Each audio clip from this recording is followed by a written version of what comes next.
Hello! In this screencast, I'm going to walk you through the simple steps of setting up and using Google Hangouts for your video conferencing needs. But first, I'll let the folks at Google tell you a little bit about this useful and free application. These days, getting together takes a lot of planning. Hangouts let you shoot the breeze with whoever's free in the circles you choose. With just a couple of clicks, it feels like you're in the same room with your friends, even if you're miles away from each other. So drop in anytime and say hello. Face to face to face. Doesn't that look like fun? But how can this application work for you and your group? Hangouts can be used for group and community meetings when it is difficult for people to physically gather together. This application can save your group time, save money on gas, and still allow for the high-quality audio and visual interaction of an in-person meeting. Are you interested? Let's look at what individuals will need to do to make a Google Hangout work for your next group video conference meeting. First, you'll need a computer that is microphone enabled. The microphone may be built into your computer or added on. 2.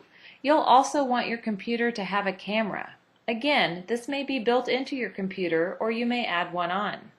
Both microphones and computer cameras are relatively inexpensive and can be purchased online or at places like Radio Shack or most any big box store. 3.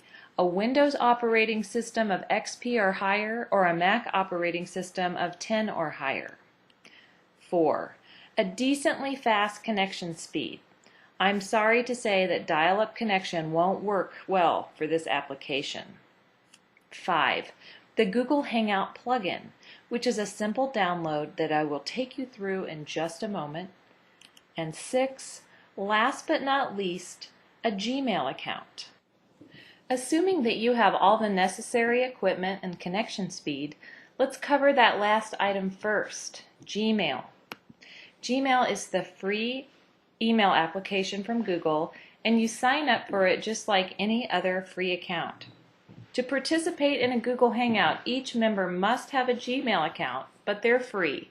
You'll put in your name, you'll create a password and confirm it, you'll answer a few other questions, and finally, be sure to complete the CAPTCHA screen response at the bottom. This is how Google knows you're a real person and not a robot. The next thing that you'll need is the free Google Hangout plugin. What I suggest that you do is you go to the search screen of your favorite browser and you type in the words Google Hangout plugin, and you will find it here. Click on that and then go ahead and download the plugin. This takes only a few seconds and allows your computer to receive the audio and video for your Hangout conference meeting. You've got the free Gmail account, you've downloaded the free Google Hangouts plugin, and now you're just moments away from being ready to start a Google Hangout. If you are the one who will be hosting the Hangout, gather together all the Gmail addresses of those who will be in your meeting. Also, if possible, have the phone numbers too, because sometimes there are connection problems, and if you have phone numbers, group members can join by telephone. Set a meeting time and date, and I recommend that everybody try to get to the Hangout about 10 minutes in advance of the meeting, and the facilitator may want to get there just a little bit earlier than that. And now, in your address bar, type in plus.google.com. So make sure that you're already signed into your Gmail account when you put in the plus.google.com. And then you're going to see over here on the left-hand side, you're going to see an icon menu. And what we're looking for is the Google Hangouts icon. If I don't see it, I'm going to click on More, slide across to the right, and there it's going to be. It's bright yellow. I'm going to click on that. And then in the upper right-hand corner, you'll see a red rectangular box that says Start a Hangout. Click on that. And then we're going to wait for the Hangout to load. And as soon as it does, this is the screen where you or another group member, perhaps the group secretary, We'll put in the Gmail addresses of the people you are meeting with, and you can put up to 9 addresses in for a Hangout. Keep in mind that people who are anticipating a Hangout invitation need only be logged into Gmail. They'll see an invitation pop up on their screen, and they need to only click on it to join the meeting. People can double up and maybe even triple up on one computer at a central location to talk to others who are far away. And you may have noticed that I have appeared on the screen at the bottom, and you can see that there's room for another person to be sitting here beside me. And once you've joined the Hangout, you'll know it because you'll be able to see yourself down here on the bottom of the screen. Now, if a person is having persistent audio or video problems, or if they want to join the meeting and they can only do so by telephone, up here where it says plus telephone, you can click on that and you can put in phone numbers with area code.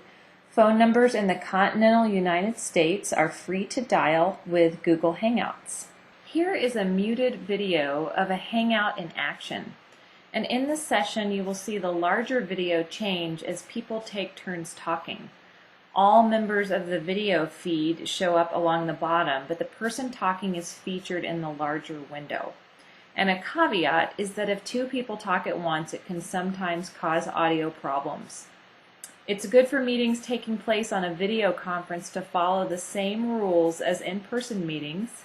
It's always helpful if there's an agenda and a facilitator, and of course, people should take turns talking.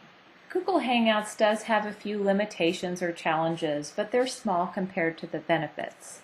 One thing that you can't do with Google Hangouts is record the meeting from the Hangout software. However, you can use another device to do that if that's required for the meeting that you're in. You cannot mute other members. So again, be aware of taking turns talking and try to cut out any background noises during a Hangout session. It's a little frustrating sometimes if your audio or video gets disconnected or won't connect properly at the beginning. Usually you just need to rejoin the Hangout or restart your computer and you'll be able to connect. And if this fails, you can still connect to the group through the telephone option. Google designed Hangouts as a social tool, but it can be used for meetings as well as for fun. If it makes you more comfortable with Hangouts, try practicing with just one other person before you try it with a group. If you get stuck, use your browser search to type in Google Hangouts Forum, and you will likely find an answer to your issue, or you may post it as a question. I hope that you'll try Google Hangouts in your group and see what a fun and practical way it is to connect and have a video conference meeting for free.